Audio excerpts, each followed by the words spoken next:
I'm dying of the best I've ever had. I find it hard to tell you, I find it hard to take. People run in circles, it's a very, very mad world.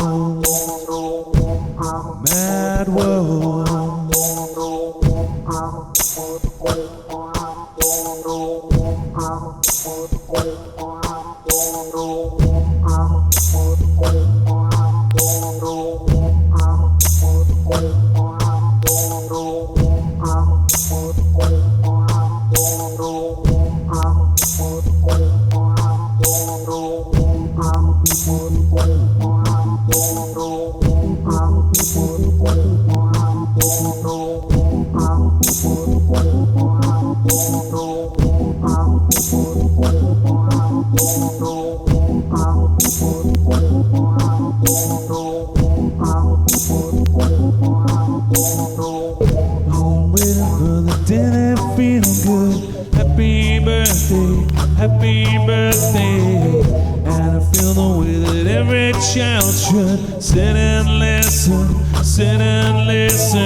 I'm dying of the best I've ever had.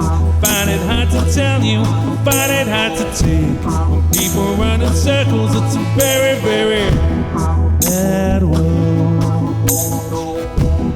Mad world. Large in your world. Mad world. Mad world. Mad world.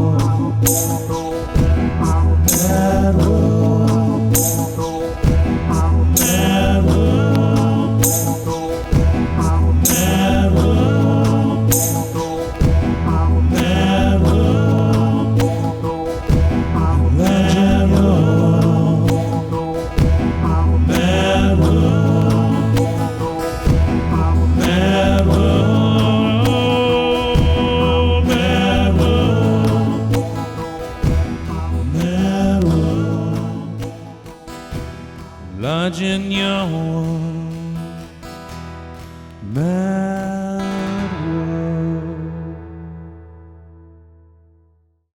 So thank you very much for listening to the song. I hope you liked it. I'm now going to step through how I made it on the RC-600. You may have noticed I've changed a couple of the buttons on the RC-600. Let's go through them now. I'll show you what I did. So straight away, I'm only using mode 1. I'm not changing over to mode 2 or 3, and I'm only using 4 loops. The first 2 loops are in multi-mode, which means that they can play together and they can play continuously as well. Loops 3 and 4 are in single mode, so loop 3 is the E minor to A, so the Mad World, the chorus bit, and also the intro. And loop 4 is the verse, which is E minor, G, D, and A. So that's the first 4 pedals, but what's going on with the rest of them? Well, they're actually effects. So if you look at these pedals, you can see pedals 1, 2, 3, and 4 being used as loops. But then pedal 5 is actually a low pass filter, so if I turn this on, 1, 2, 3, 4, 1, 2, 3, 4. And that's what I used with the kazoo. And then pedal 6 is actually a pattern slicer, and it's actually in time with the beat. So when I tap this on, now pedal 7 is actually still track select. I haven't changed that, but I'm not actually using it. Pedal 8 is actually effect number 2, which is a bass, which is a guitar to bass. That gives us our bass line. And then finally pedal 9 is all start stop. So I actually started on pedal number 3, which is the verse, and I started with the kazoo with the E note on the low pass filter. So what we did was we turned this on. 1, 2, 3.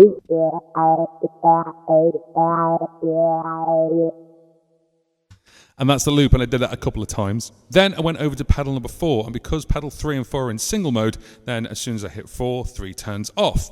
And then I actually did the same thing, but with E minor, G, D, and A. Then once that's dialed in, it's time to get the rhythm down, and then we go to pedal 1. So pedal 1, I just used the guitar and did some guitar strumming.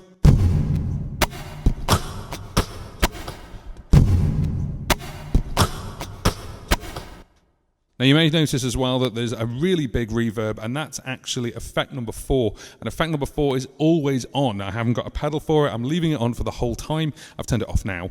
And that is a big long reverb. It's around about 2.5 seconds. I'll turn it back on now just so you can hear the difference. 1, 2. But it also makes a massive difference when you're creating a slow beat and using something like guitar to, and that's with it off.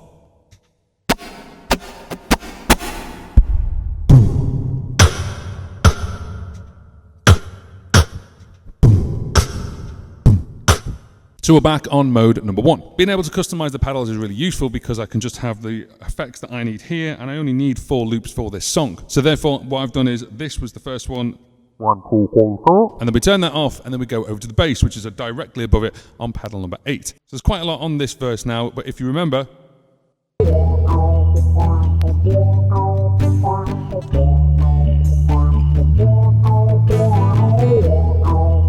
so I actually started with the da-da-da-da.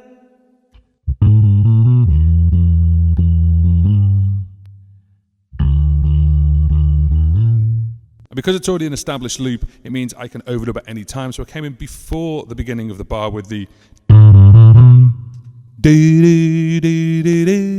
and then it's playing a little bit of guitar over the top as well, singing, and then we go over to the chorus, and I just sang it with the kazoo noises to begin with, and then what we started to do is at the end of the chorus add some more stuff in. So we added the bass back in, which is just E minor and A. So the final effect I used was the slicer, and before we went into verse 2 I added that in, so we just used a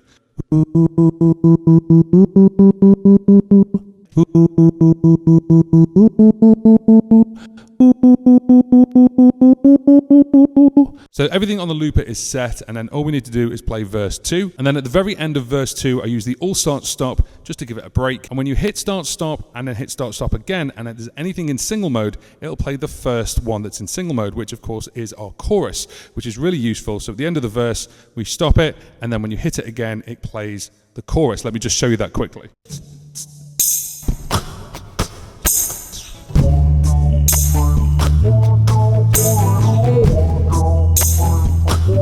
So I'm going to stop it, and then when we hit it again it goes back onto the first single mode, which actually is the chorus. So that's really handy if you want to stop and then go back over to the chorus. If you plan the chorus on the first loop, then it'll go straight over really easily. Then finally, I just added more loops onto the verse. You heard me say Mad World a couple of times and play it a couple of times. And then finally, I used my expression pedal, which is assigned to the volume of the loops, and then I just faded out the loop. And then you just hear me playing at the end. If you found all that useful, then please give it a thumbs up. It really helps me and it helps the channel grow. And if you need my help, then what you can now do is you can book me for some coaching. Just go to my website, johnpaulmusic.co.uk, scroll down until you see coaching, click that link, and then you can book me for live looping setup, live streaming setup, or technology setup, or anything you think I would be helpful to you. Now, if you've liked this video, I'm going to put my performance playlist up just here so you can see it and see all the performances I've done. And if you want to know more about the RC-600, I've got a playlist for that as well.